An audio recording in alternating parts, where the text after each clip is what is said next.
Shalom, salam damai sejahtera bagi kita semua umat yang dikasihi Tuhan. Dimanapun kita berada, kiranya semua berada dalam keadaan sehat dan kuat ya. Tetap semangat kembali merenungkan firman Tuhan. Kita bertemu untuk merenungkan firman Tuhan di Minggu Pasion yang kedua, yang disebut Minggu Infokafit, berseru kepada Tuhan, untuk tanggal 26 Februari tahun 2023. Namun sebelum kita membaca firman Tuhan dan merenungkan isinya, mari kita satukan hati, kita bersatu di dalam doa. Kita berdoa. Ya Allah, Bapa kami yang penuh kasih, ini kami datang ke hadapan-Mu ya Bapa, untuk kembali mengucap syukur atas anugerah kesempatan yang masih Tuhan berikan kepada kami, kembali bergumul di dalam firman Tuhan. Bapa, berkati kami dan setiap umat-Mu yang menyaksikan video khotbah ini, sehingga Roh Kudus bekerja di dalam hati kami dan diri kami masing-masing, supaya kami mampu melakukan kehendak Tuhan dan mempersiapkan apa yang penting bagi kehidupan rohani kami. Berkati hamba-Mu yang akan menyampaikan isi dari firman-Mu Bapa. Urapi ia dengan Roh Kudus, sehingga nama Tuhan terpuji dan termulia. Di dalam nama Yesus kami berdoa. Amin. Saudara dikasih Tuhan, kita akan membaca firman Tuhan yang terambil dari kitab Lukas. Lukas pasal yang ke-9 ayat 43 bagian B sampai ke ayat 45. Ini akan menjadi dasar renungan kita hari ini. Lukas 9 ayat 43b sampai ayat yang ke-45.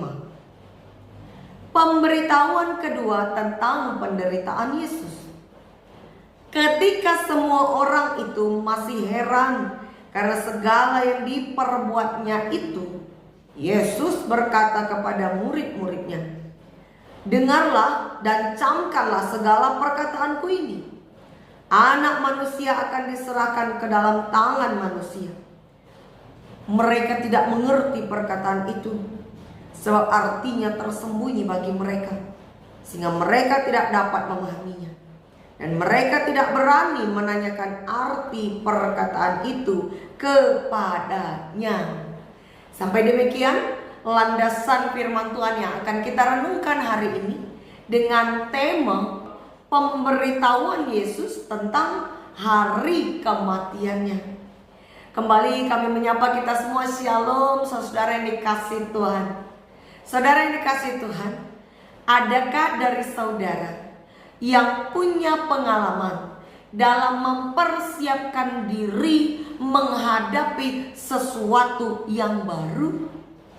Misalnya menghadapi sebuah ujian, atau menghadapi hari pertama masuk sekolah, hari pertama masuk kerja, atau hari pertama memulai sebuah usaha. Saudara yang dikasih Tuhan, apa-apa saja bentuk persiapan yang saudara buat di dalam menghadapi sesuatu yang baru itu. Mungkin ada dari kita yang punya pengalaman mempersiapkan diri dengan minum vitamin, istirahat yang cukup, atau mempersiapkan pakaian atau juga seragam untuk kita kenakan di esok hari. Dan masih banyak lagi tentunya persiapan-persiapan yang kita lakukan menghadapi sesuatu yang baru. Intinya kita pasti bersiap untuk momen-momen spesial di dalam hidup kita. Lalu bagaimana dengan hari kematian kita? Kita tahu meski hari kematian kita tidak ada yang tahu kapan, di mana, pada waktu apa, tetapi itu adalah sebuah kepastian. Kematian adalah hal yang pasti. Lalu adakah kita yang telah mempersiapkan mempersiapkan diri untuk hari tersebut? Adakah kita yang telah mempersiapkan diri untuk hari kematian kita? Kalau ada, apa-apa saja yang penting untuk dipersiapkan sebelum hari kematian itu tiba? Saudara-saudara yang dikasihi Tuhan, Tuhan Yesus di dalam renungan kita tampaknya sedang mempersiapkan diri dan mempersiapkan murid-muridnya untuk menghadapi hari kematian dirinya. Di dalam kitab Lukas ini dituliskan bagaimana Tuhan Yesus telah mengerjakan banyak tanda mujizat. Dia menyembuhkan orang-orang yang sakit, dia mengusir setan-setan, bahkan dia juga membangkitkan seorang anak yang telah mati, yaitu anak Yairus, kepala rumah ibadat. Sehingga takjublah semua orang yang menyaksikan kuasa Yesus, sebagaimana yang dikatakan di dalam ayat 43 bagian A sebelum nats renungan kita. Dikatakan bahwa semua takjub oleh karena kebesaran Allah. Orang-orang meyakini bahwa apa yang diperbuat Yesus itu adalah karena kebesaran Allah. Orang melihat kuasa Allah melalui diri Yesus. Hal inilah yang membuat nama Yesus semakin dikenal ketika itu. Dan selagi semua sedang merasa terheran-heran melihat apa yang diperbuat Yesus di dalam melakukan berbagai mujizat, Yesus berkata, "Dengarlah dan camkanlah segala perkataanku." Di situ Yesus tengah memberitahukan tentang penderitaan yang akan membawanya kepada kematian, bahwa dirinya akan diserahkan ke dalam tangan manusia. Pemberitahuan ini Yesus tujukan kepada murid-muridnya. Tetapi murid-murid Tuhan Yesus tidak merespon. Mereka tidak mengerti akan perkataan yang Yesus utarakan. Dan mereka juga tidak berani untuk menanyakan artinya kepada Yesus. Padahal pemberitahuan ini sudah 2 kali disampaikan oleh Yesus. Yang pertama itu ada di ayat 21 sampai ayat 22. Dan ini adalah yang kedua. Yesus berkata bahwa dia akan menanggung banyak penderitaan lalu dibunuh. Tetapi murid-murid itu tetap saja tidak mengerti apa yang dimaksud Tuhan Yesus. Maknanya tersembunyi bagi mereka. Mengapa? Ada 2 hal yang bisa kita simpulkan.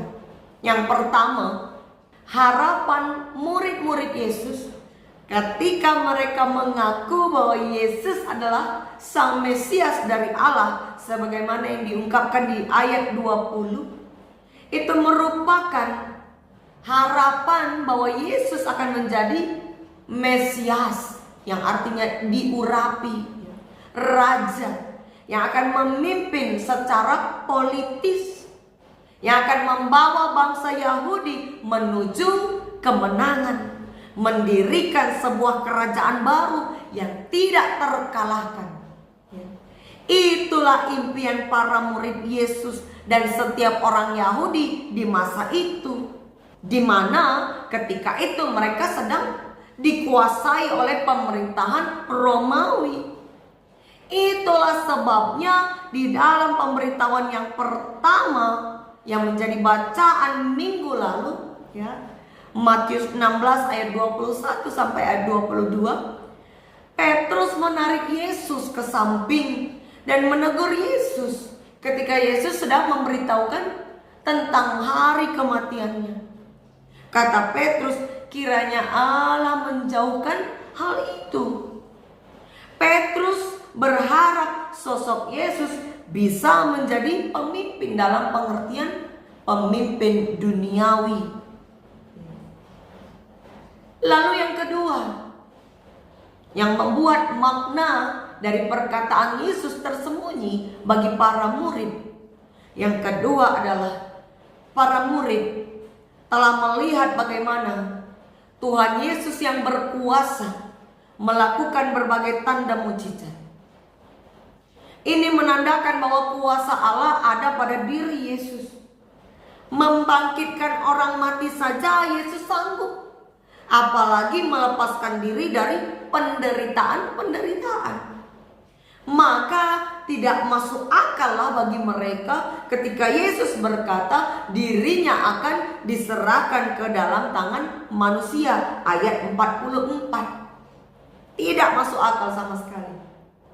Melalui berbagai tanda mujizat, mereka mengenal bahwa sosok Yesus bukanlah sosok manusia biasa. Ya, sehingga bagaimana bisa seseorang yang punya kuasa sedemikian hebat, ya, yang sanggup membangkitkan orang mati, bisa dikalahkan oleh manusia biasa? Sama sekali tidak masuk akal bagi para murid. Sehingga pemberitahuan Yesus tersebut seperti angin lalu saja, tidak direspon dengan benar oleh para murid. Saudara-saudara yang dikasih Tuhan, menarik di sini bagaimana Yesus yang sudah mengetahui penderitaan yang akan membawanya pada kematian, dia tengah menanti semuanya itu. Dia menanti penderitaan yang akan membawanya kepada kematian tanpa menghindar sama sekali. Yesus tidak lari dari rancangan Allah Bapa. Yesus tetap setia di dalam rancangan Tuhan yang akan memberi jalan keselamatan bagi orang-orang yang percaya. Tentu secara manusiawi, ketika kita berada di posisi Tuhan Yesus, kita pasti takut, kita pasti gentar, atau kita juga galau, ya, khawatir bagaimana nanti. Ketika kita tahu bahwa sebentar lagi hari kematian kita akan tiba, matinya pun dengan cara disiksa pula, tentu sebisa mungkin kita akan menghindar. Kita akan melakukan berbagai upaya supaya penderitaan itu bisa kita elakkan. Atau barangkali kita bisa menunda-nunda hari kematian itu, seperti yang dilakukan oleh Raja Hizkia. Di dalam kitab 2 Raja-Raja 20 ayat yang pertama sampai ayat yang ke-6. Ketika itu konteksnya Raja Hizkia sedang berada di tahap terminal, ya, tahap kritis. Umurnya tidak akan lama lagi oleh karena sakit penyakit yang dideritanya. Allah menyuruh Nabi Yesaya bertanya kepada Raja Hizkia mengenai apa pesan terakhirnya kepada keluarganya, karena ia sebentar lagi akan mati. Dan setelah Raja Hizkia mendengar itu, dia pun memalingkan wajahnya ke arah dinding. Dia berdoa kepada Tuhan sambil menangis. Dia menangis memohon agar Tuhan memperhitungkan kesetiaan dan ketulusannya selama hidupnya. Ia menaikkan harapannya kepada Tuhan, sehingga apakah yang ia peroleh? Saudara yang dikasih Tuhan, Raja Hizkia, oleh karena doa dan tangisannya, ia beroleh pengasihan dari Tuhan, sehingga sakitnya disembuhkan dan umurnya ditambahkan selama 15 tahun lagi. Melalui kisah Raja Hizkia ini kita diingatkan bahwa orang yang memanggil Tuhan, yang berharap padanya, pasti akan ditolong. Sebagaimana yang dikatakan di dalam Yoel 2 ayat 32 yang menjadi invokasio kita, di mana Nabi Yoel mengingatkan bahwa hari Tuhan akan tiba, sehingga ia mengajak bangsa Israel untuk berseru, meminta pertolongan kepada Tuhan agar beroleh selamat. Saudara dikasih Tuhan, minggu ini dinamakan Minggu Pasion yang kedua, yang juga dinamakan Minggu Info Covid, berseru kepada Tuhan. Kita diajak untuk memaknai beratnya penderitaan Tuhan Yesus yang akan membawanya menuju pada kematian di kayu salib. Ini juga mengingatkan kita bahwa hidup mengikut Tuhan juga tidak terlepas dari berbagai penderitaan. Hidup mengikut Tuhan tidak terlepas dari penderitaan. Setiap kali ada tekad untuk setia mengikut Tuhan, setia melayani Tuhan, di situ pasti ada cobaan yang selalu hadir melalui berbagai macam bentuk penderitaan, supaya iman kita ini goyah. Maka hari ini kita diingatkan, mari berserulah kepada Tuhan. Mari minta pertolongan Tuhan, dan tetaplah mempersiapkan diri kita. Tuhan Yesus tahu bahwa hari kematiannya akan tiba, tetapi dia tidak lari, dia tidak menghindar.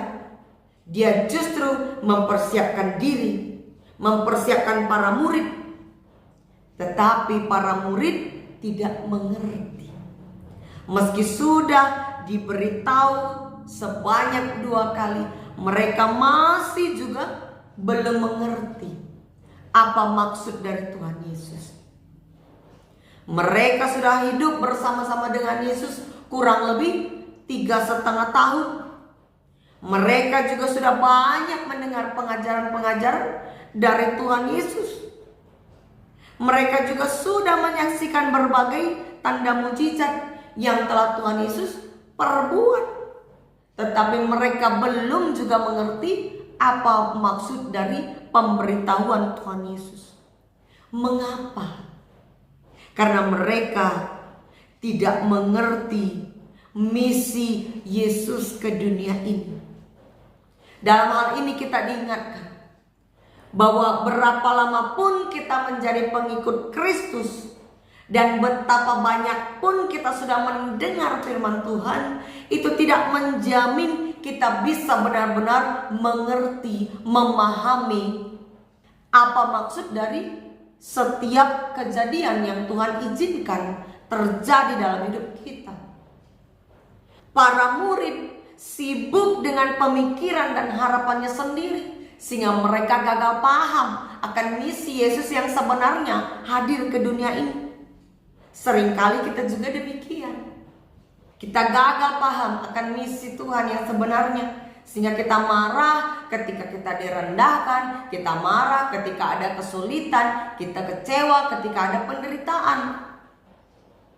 Di dalam firman Tuhan yang telah kita dengar hari ini, Tuhan Yesus berkata, dengarlah dan camkanlah segala perkataanku. Artinya Tuhan Yesus mau kita mendengar dan mengingat perkataannya. Dia mau para murid senantiasa mendengar perkataannya dan mengingat segala perkataannya tersebut supaya bisa mengerti. Ini menjadi cermin bagi kita sebagai murid-murid Tuhan Yesus zaman sekarang. Semakin kita sering mendengar firman Tuhan dan mengingatnya, itu bisa membantu kita untuk semakin mengerti maksud Tuhan di dalam setiap peristiwa yang terjadi dalam hidup kita. Banyak orang yang mengalami penderitaan, sakit penyakit, masalah ekonomi, tekanan dalam pekerjaan, ya, atau tekanan di dalam pelayanan, khususnya kita hamba-hamba Tuhan. Masalah-masalah keluarga, atau bagi yang belum berkeluarga, masalah jodoh, dan seterusnya. Dalam menghadapi penderitaannya, setiap orang bisa jadi menangis, tetapi lupa untuk berdoa, berseru kepada Tuhan. Karena banyak orang setiap menghadapi penderitaan, dia sibuk mencari solusi. Setiap menghadapi sakit penyakit, dia sibuk mencari obat, tanpa mengingat dan mendengar apa kehendak Tuhan. Maka di minggu ini kita diajak untuk mendengar dan mencamkan firman Tuhan ke dalam hati kita. Ya. Ingat bahwa orang-orang yang berseru kepada Tuhan itu pasti akan beroleh pertolongan, seperti yang dialami oleh Raja Hizkia. Mungkin pernah ada saat-saat di mana kita sudah berseru kepada Tuhan, tetapi jawaban Tuhan tidak seperti yang kita harapkan. Misalnya ketika kita minta kesembuhan atas sakit penyakit yang kita derita, tetapi yang terjadi sakit penyakit itu tidak juga kunjung sembuh. Meskipun demikian, saudara-saudara yang dikasihi Tuhan, tetaplah berseru kepada Tuhan, karena jawaban Tuhan selalu lebih hebat dari yang bisa kita pikirkan. Karena itu dengarkan dan camkan apa kehendak Tuhan dengan merenungkan firman-Nya. Sekarang ini banyak orang yang menjadikan hal-hal fana menjadi target utama yang ingin dia capai di dalam hidupnya. Ya. Misalnya harta kekayaan, jabatan, kehormatan, pujian, ya, kepentingan politik, dan lain sebagainya. Banyak orang yang menjadikan hal-hal tersebut sebagai target utama yang harus dia capai dalam hidupnya. Tetapi ketika diperhadapkan dengan kematian, maka semuanya itu tidak akan lagi ada artinya. Harta sebanyak apapun tidak akan dibawa ketika kita mati. Jabatan setinggi apapun pasti akan ditinggalkan ketika kita mati. Dan semua yang lainnya juga demikian. Semua akan sia-sia ketika kita diperhadapkan akan kematian. Maka marilah menyampingkan segala ambisi duniawi. Ingat untuk mempersiapkan iman sebelum hari kematianmu tiba. Ingat untuk membangun kehidupan rohani bersama Tuhan. Apabila ada sakit penyakit atau kesusahan apapun yang saat ini saudara hadapi, berdoalah dan dengarkanlah apa kehendak Tuhan melalui firman Tuhan yang disampaikan hamba-hamba Tuhan, atau dengan membaca firman Tuhan di dalam Alkitab. Jadikanlah Tuhan sebagai tempat pertama kita untuk berseru, untuk mengadu, untuk memohon hikmat, agar setiap kita mengerti apa kehendak Tuhan di dalam kehidupan kita ini, sehingga kita tidak seperti para murid yang gagal paham untuk mengerti maksud dan tujuan Tuhan memberikan kita kesempatan hidup di dunia ini. Mari pergunakan kesempatan ini dan tetaplah setia mengikut Tuhan. Tuhan Yesus memberkati. Amin. Mari kita satukan hati, kita berdoa. Ya Allah Bapa kami yang penuh kuasa, kami mengucap syukur Bapa.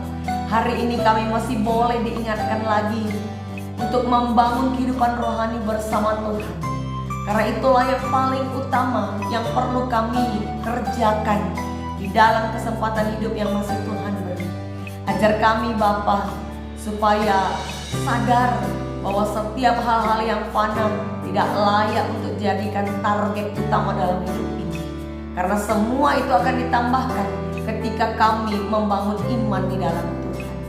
Maka Bapa, ke dalam tangan-Mu kami berserah, melalui anak-Mu Yesus Kristus kami berdoa. Amin.